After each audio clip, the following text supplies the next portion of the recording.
Hello, welcome to Libra Philippines. So, reading po ito for Libra. Ayan, Sun mo rising, Venus, and Jupiter Libra. Take only what resonates kasi hindi ito magre-resonate sa lahat. Normal yon dahil hindi naman ito personal reading.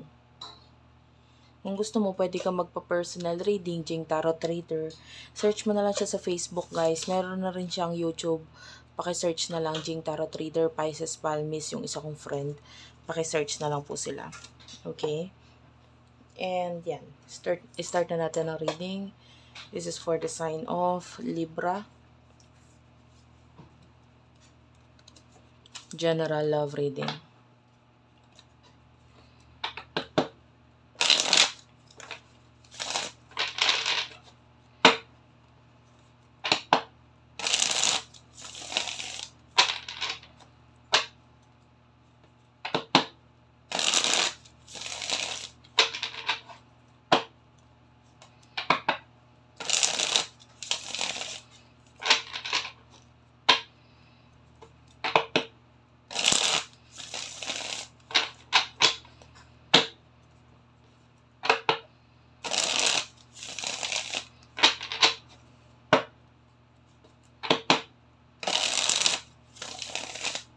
One last shuffle.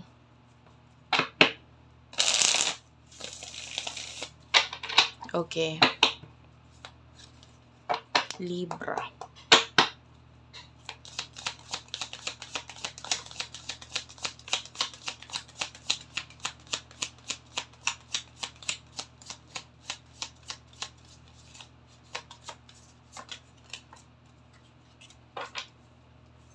You do have here the Nine of Swords and the Seven of Pentacles, Queen of Wands.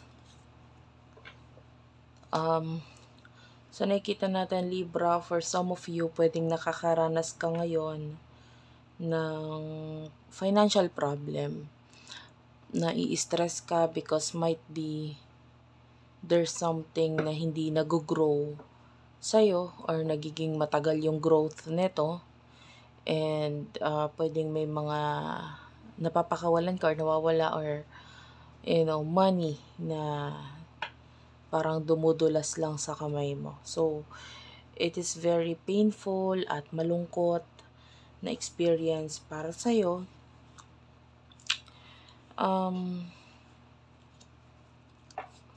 I don't know, you're feeling sad right now. Kasi parang binigay mo naman yung best mo, ginagawa mo naman lahat ng kaya mong gawin. It's just that parang talagang itong problema na ito talagang nagbibigay ng kalungkutan para sa'yo, no? So, alamin natin.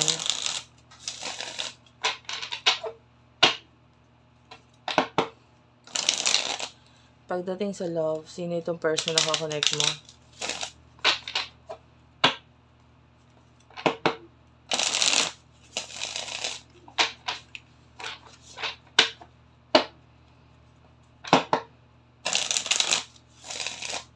For the sign of Libra.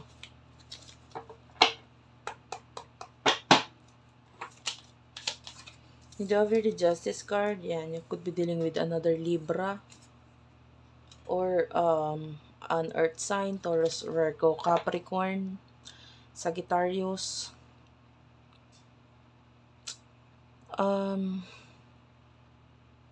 Pareho kayo ng person na ito yung focus ninyo money, work, career. And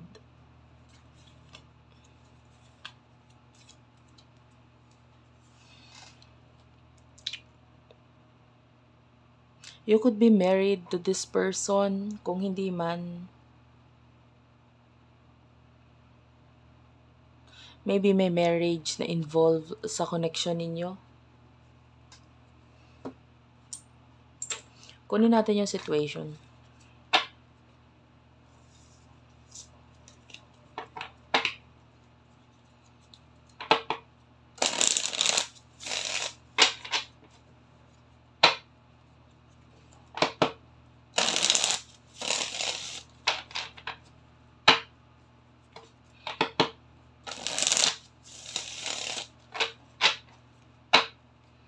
Ano yung sitwasyon ninyong dalawa ng person nito?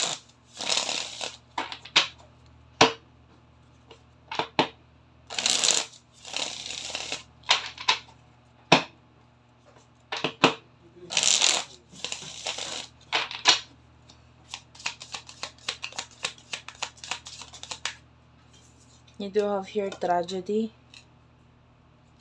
Yeah, for some of you, this could be another person na involved na. Pwedeng may marriage na involved. So, there's forbidden love. So, pwedeng hindi, you know, there's a third party.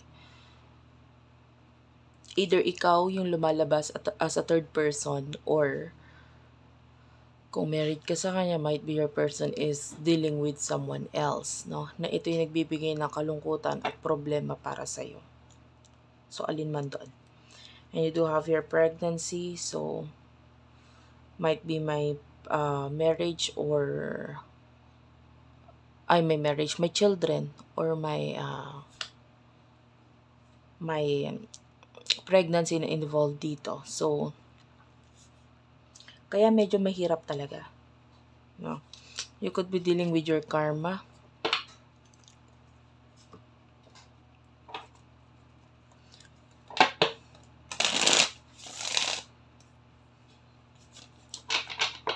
Ano yung emotions mo towards this person?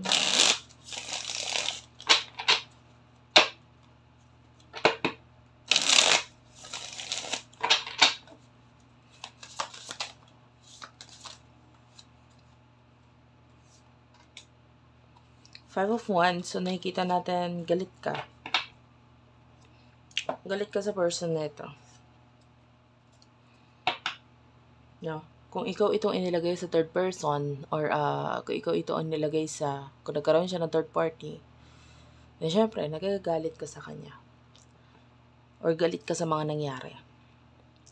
Kung ikaw naman ito na nasa third party, and then yung person mo yung married, might be you see this as a challenge, and willing kang mag-take ng risk para sa person na ito. Willing kang ilaban siya. Kasi alam mo na kung gaano kahirap, kalungkot yung wala siya. So, bahala ka na kung saan ka doon, ha? Kasi magkaiba talaga yung energy, eh. So, ano yung emotion niya para sa'yo?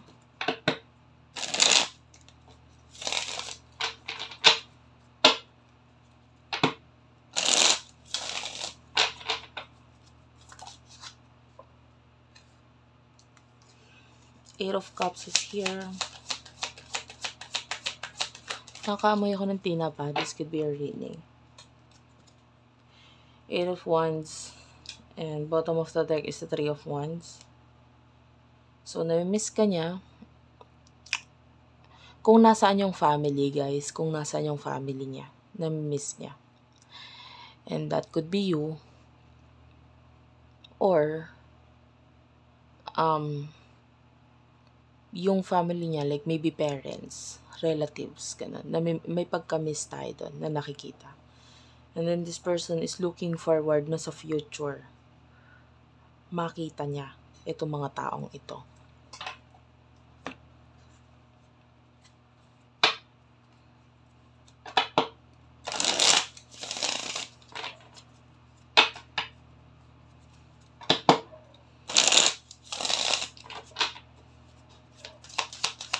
Tell me about the emotions, please. Yeah, you do have your single. Clarify the single. Commitment. And access granted. So, ang pakiramdam nitong taong to, kahit nasa isang relasyon siya, pakiramdam niya single siya. Maybe there's commitment or relationship, pero it's all fake. Hindi yun yung nakikita natin. So, kung may relasyon kayo, hindi siya nagiging totoo sa'yo. Nagiging fake lang yung pinapakita niya sa'yo. Pero kung siya ay nasa isang relasyon at ikaw yung third person dito, maaaring maaaring itinatago niya dun sa totoong karelasyon niya kung ano yung totoong nararamdaman niya for you. And maybe there's commitment sa kanilang dalawa, pero hindi yun yung totoo. Hindi rin yun yung gusto niya mangyari. Okay? Pakiramdam niya single pa siya. So, kung may kakonek siya, hindi niya rin yun gusto pa sa ngayon. What will happen in the future for the both of you, for Libra? Hindi ito magre-relate or magre-resonate sa lahat.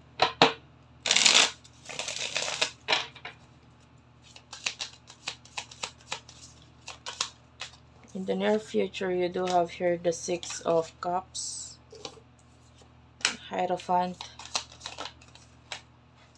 5 of Cups, and Judgment. Bottom of the deck is the Queen of Wands.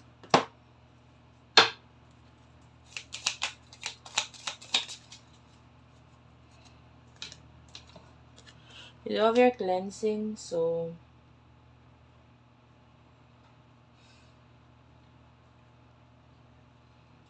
may realization itong person na ito in the future. Nakakita tayo ng kalungkutan na maaaring maranasan or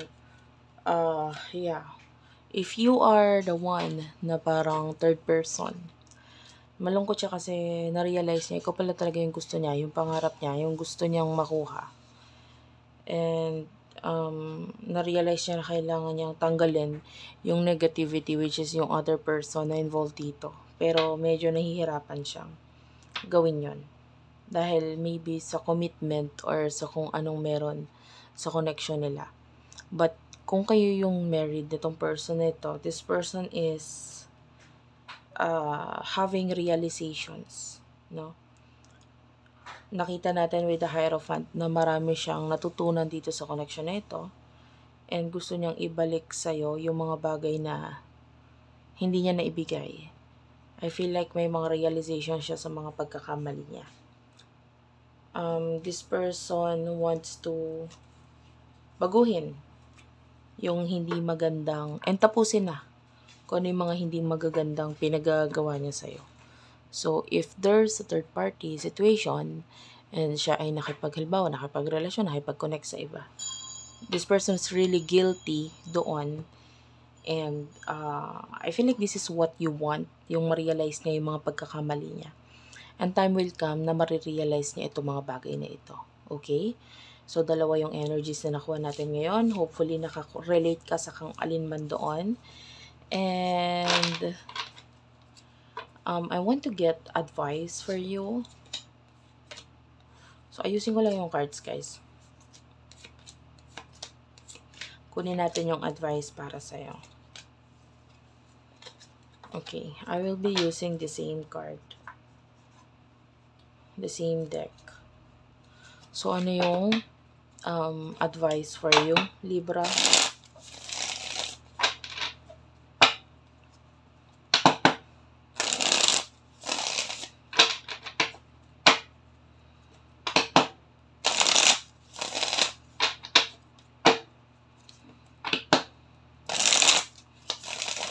Advice for the sign of Libra, please. Okay. Ang advice ay ang 7 of Pentacles and the 10 of Swords. If you are the person na inilagay sa third party, pwedeng may connection kayo, may relasyon kayo, kailangan mo siyang bitawan or kailangan mong i-end ang connection ninyo. Kasi ang makakapagpabago lang naman talaga sa taong to ay yung realizations. And hindi mo siya pwedeng pilitin or idukdok sa kanya na kailangan niya magbago, etc. Kasi hindi niya gagawin yun kung hindi talaga niya gusto. So, hayaan mong ma-realize niya hanggang sa magustuhan niya talaga na magbago para sa'yo, no? Hindi yun dahil pinilit mo siya, nagalit ka, etc. Hindi siya magbabago sa ganung paraan. Magbabago siya pag tuluyan kang nawala. Okay? And para naman doon sa advice para sa mga dealing with their soulmate,